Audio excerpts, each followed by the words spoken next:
प्रसिद्ध भारतीय लेखक शिव खेड़ा की पुस्तक यू कैन विन जीवन में सफलता कैसे प्राप्त की जाए इसी पहलू को ध्यान में रखते हुए लिखी गई है, जिसमें जीवन के सफल सूत्र के बारे में बड़े ही रोचक तरीके से वर्णन किया गया है। तो चलिए विस्तार से जानते हैं इस पुस्तक के बारे में। प्रस्तुत किताब में लेखक ने जीवन में सफल होने के लिए जिन 8 तत्वों के बारे में विस्तार से चर्चा की है वो इस प्रकार है। पहला, हमें सदैव सकारात्मक विचारों पर गौर करना चाहिए। दूसरा, हमें किसी भी कार्य को कल पर नहीं टालना चाहिए, आज ही उसे पूरा करने का प्रयास करना चाहिए। तीसरा, हमें सदैव कृतज्ञता का रवैया अपनाना चाहिए, चाहे हमारे पास दुनिया की धन दौलत ना हो, लेकिन जो है उसके लिए हमेशा ईश्वर को धन्यवाद देना चाहिए। चौथा, हमें स्वयं को सही शिक्षा की ओर अग्रसर करना चाहिए, क्योंकि शिक्षा के द्वारा ही हम अपने ज्ञान को बढ़ा सकते हैं। पांचवा, हमारे दिल में सदैव आत्मसम्मान का भाव होना चाहिए, ताकि अपने साथ साथ दूसरे के साथ भी अच्छा व्यवहार कर सकें। इसके अलावा हमें खुद को सदैव नकारात्मक विचारों से दूर रखना चाहिए, क्योंकि नकारात्मकता जीवन में ऊर्जा का नाश करती है। साथ ही जीवन में बहुत सारे ऐसे कार्य होते हैं जिन्हें हम नहीं करना चाहते, लेकिन आवश्यकता पड़ने पर हमें उन्हें करने से कभी परहेज नहीं करना चाहिए। इतना ही नहीं, किसी भी व्यक्ति को अपनी सुबह की शुरुआत एक सकारात्मक विचार से करना चाहिए। ऐसा करने से आपका पूरा दिन ऊर्जा से भरे रहता है। इसका अतिरिक्त लेखक ने यू कैन विन पुस्तक के पहले अध्याय में सकारात्मक विचारों के माध्यम से जीवन में सफलता प्राप्ति को एक उदाहरण के माध्यम से समझाया है कि एक गुब्बारे वाले मेले में अलग अलग रंग के गुब्बारे बेचा करता था, और जब भी उसके गुब्बारे की बिक्री कम होने लगती तो वो एक गुब्बारा हवा में उड़ा दिया करता था, और बच्चे आसमान में गुब्बारे देखकर उसे खरीदने की जिद किया करते थे। तभी एक बार उसके पास एक बच्चा आया। वो उस गुब्बारे वाले से बोला कि अंकल, आप काला वाला गुब्बारा भी उड़ाइए, वो भी उड़ सकता है। और इस उदाहरण के माध्यम से लेखक अपने पाठ को ये समझाना चाहते थे कि सफल लोग जीवन में अपनी चीज़ों और कार्य को लेकर अलग दृष्टिकोण अपनाते हैं, जिसे सामान्य लोग अलग तरीके से समझ पाते हैं। ठीक इसी प्रकार से जीवन में यदि सफल होना है तो हमें नए नज़रिए और दृष्टिकोण को महत्व देना चाहिए, क्योंकि हार्वर्ड यूनिवर्सिटी की एक रिपोर्ट ने अनुसार 85% लोगों को नौकरी उनके दृष्टिकोण और 15% लोगों को नौकरी उनकी बुद्धिमत्ता के आधार पर मिलती है। पुस्तक के दूसरे अध्याय में लेखक ने एक किसान का उदाहरण लेकर ये समझाया है कि एक किसान जो कि अफ्रीका में रहता था, वो अपने जीवन से काफ़ी संतुष्ट था, लेकिन एक बार एक बुद्धिमान व्यक्ति ने उस किसान को हीरे की महत्ता बताई कि यदि उसके पास हीरे की अंगूठी होगी तो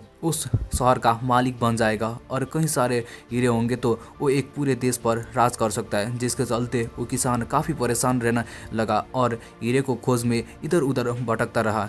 हीरे के लालच में उसके पास जो भी ज़मीन और पैसा था उसने वो सब बेच दिया, और वो आर्थिक रूप से कमज़ोर हो गया। इतना ही एक दिन हताश होकर उसने आत्महत्या कर ली, और जिस दूसरे व्यक्ति को उसने खेत बेचा था उसे उस खेत में एक चमत्कार पत्र मिला। और जब उस बुद्धिमान व्यक्ति ने उस नए मालिक से पुराने के विषय में पूछा तो उसने बताया उसने ये खेत खरीद लिया है।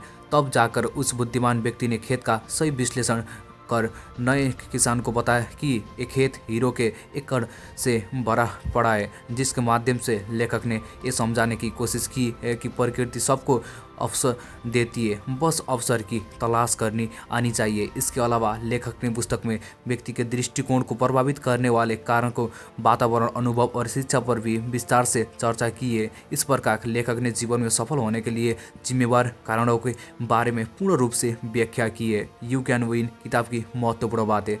मुझे भरोसा है कि जीत हासिल करने वाले लोग के मन में भी टाल मिटाल का ख्याल आता है, लेकिन खुशी इस बात की है उन्होंने कभी इसे खुद पर हावी नहीं होने दिया। खुद को बेहतर मानने में इतना वक्त लग जाए कि दूसरों की आलोचना करने का वक्त ही ना मिले। जब मैं किसी काम से थक जाया करता था और रुक जाता था तो मैं ये जानने की कोशिश करता था कि मेरा प्रतिद्वंदी क्या कर रहा है, और मैं जब सोचता था कि वो तो कड़ी मेहनत कर रहा है तो मैं भी पुरुषार्थ में लग जाया करता था, और सब सोचता था कि आराम कर रहा होगा मैं तब और कड़ी मेहनत करने लगता था। जब हम अपनी हदों और सीमाओं को नहीं जानते तो हम बड़े और ऊंचे काम करके खुद को आश्चर्य में डाल लेते हैं। अब पीछे मुड़कर देखते हैं तो हैरानी होती है कि मेरे कोई सीमा नहीं थी। इसलिए खुद को कभी किसी बंधन में नहीं बांधना चाहिए। अगर आप आप खुद के मान सम्मान को अधिक महत्व देते हैं तो आपको गुणवान लोगों की संगति में रहना चाहिए, और यदि खराब लोगों की संगति